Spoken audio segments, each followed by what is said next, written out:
It just seems the turmoil continues. What is going on? You sense that you're being drawn into a relegation battle? Not seen that too many times at Old Trafford in the 43 years I've been coming here. Just United are hiding under their hoods. Like I said, you cannot go back. First of all, just wondering what your reaction is to Marcus Rashford saying that he's ready for a new challenge. Very interesting news about Marcus Rashford. I still think there is a lot of underlying issues at Manchester United. So Ruben, obviously a horrible way to get knocked out of the cup. How are you feeling? This stuff. Ruben Amorim goes down on his knees again, and his team could be down on their knees. That is a face that says, where to from here? What next? How does this all end? I have to say it again. The storm will come.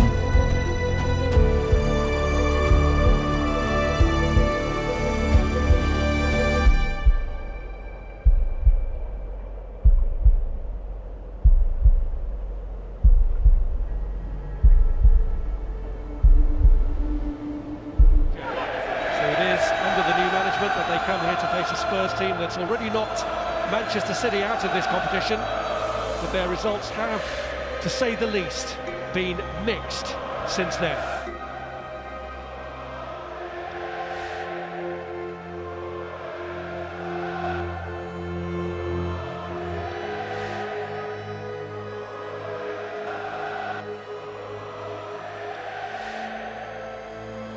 Here's Porro lining up the shot, deflected, made it awkward, Solanke on the rebound, 1-0!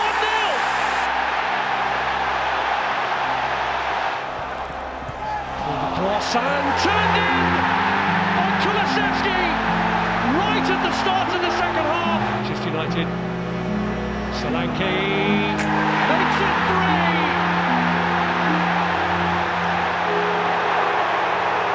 It's another dream evening against Manchester's finest. Only in the team because of that injury to Vicario's given it away to Fernandes, and Xerxes embarrasses the goalkeeper, and straight away it's a gift from Fraser Forster that's led to Xerxes scoring a goal that just makes Tottenham think again. Garnacho, oh, it's a horrible moment from Forster.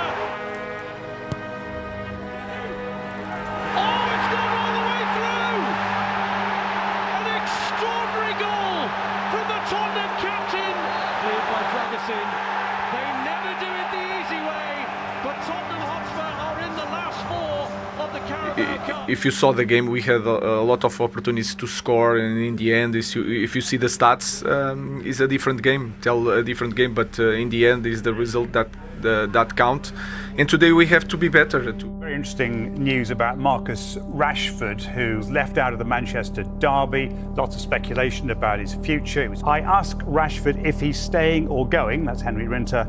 And Rashford says, for me personally, I think I'm ready for a new challenge and the next steps. Things can change. There is always a way back, but Marcus has to change. We know that. He has to change because he has certainly got talent. I mean, I just feel like I've been talking about Marcus Rashford the last week, and I've said before, he's not that good a player for the amount of time that we talk about. Rashford says, when I leave, it's going to be no hard feelings. You're not going to have any negative comments from me about Manchester United. That is me as a person. Well, I found it all really strange, the fact that he was kind of allowed to do this kind of rogue interview, I think. If I know that a situation is already bad, I'm not going to make it worse. I've seen how other players have left in the past, and I don't want to be that person. For Rashford to do that, to come out without the club knowing any knowledge of it and just announce, he's basically put in a transfer request that he wants to leave the club, and that leaves the club in a really poor position. If he's really believes that he wants to still be a Manchester United player and he still wants to have a great career, you don't come out with a statement like that.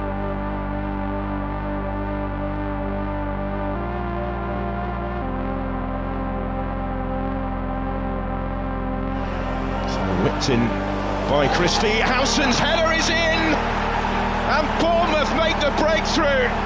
Taking on Mazraoui, who committed to the challenge. Down goes Kluivert, and the referee points to the spot. Just to try and double Bournemouth's lead. Coolly done by Kluivert. Bournemouth 2 up at Old Trafford. Nielsen still has it and slips it through for Ouattara. Semenyo! It's 3! Barely believably, it's 3 for Bournemouth, just as it was here last year. And this one is over as well.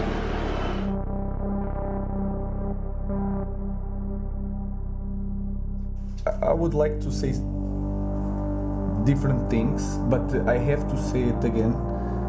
The storm will come. I don't know if you use that expression, but we are going to have difficult moments, and we will be found out in some games. And I know that because I'm knowing my players, and I know football, and I follow football. So I understand the difference between the teams. I know it's really hard to be a Manchester United coach and say these things in press conference. We want to win all the time, no matter what. We are going to try to win, but we know that we are in a different point if you compare to Arsenal. So it is what it is. And be clear in our identity. No matter what the result, we have to play our game as a team and not try to do everything alone. Their own Portuguese renaissance is a slow burner, still seeking the win and performance to truly light the touch paper. Two clubs who won't be sad to wave goodbye to 2024. Both some way south of expectation and hoping that a change at the helm brings the necessary change in fortunes under new Portuguese navigation. We'll try to exploit that now. Another sublime piece of skill from Cunha. He's going alone for a moment. Bruno Fernandes waved Cunha back to his feet, but the referee thought it was a foul and produces a yellow card. Good strike and a great save. First 45. And he's off. Bruno Fernandes booked in the first half. Gets a second yellow. 90 seconds into the second. His third dismissal this season. And Tomato's got in round the back of Dano! Larson is offside. We have to be better in set pieces because sometimes change the game, the momentum of the game. And vicious in swinging, but it's gone all the way. Brilliant from Cunha. United brutally exposed from a set piece again.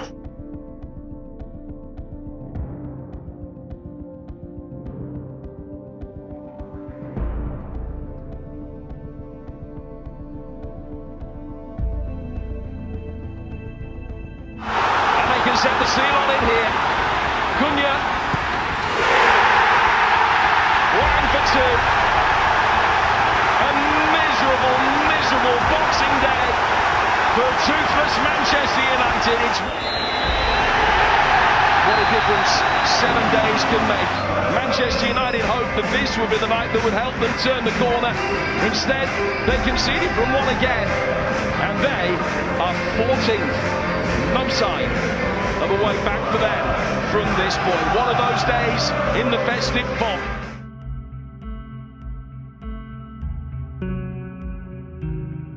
Ruben, was that a step backwards for your team today?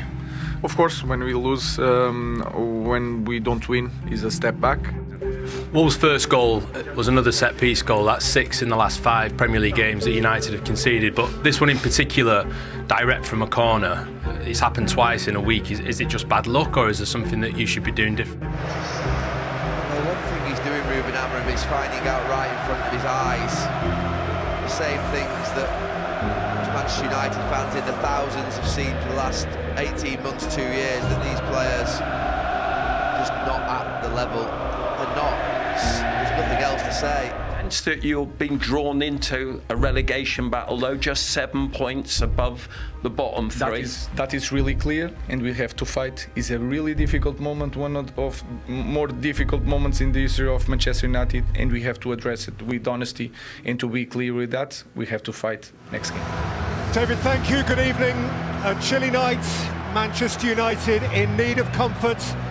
Their theatre indeed struggling for its dream, and a high-spirited visitor in prime form. Players suffer a lot on the pitch, and it was really hard on us. Like I said, Newcastle is a better team.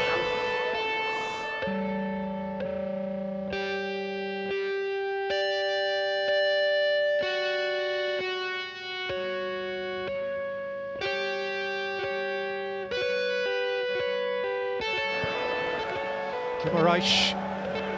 Hall well advanced from fullback. In by Lewis Hall. Isak! In next to no time. Silences the Stretford end. Gordon taunting him.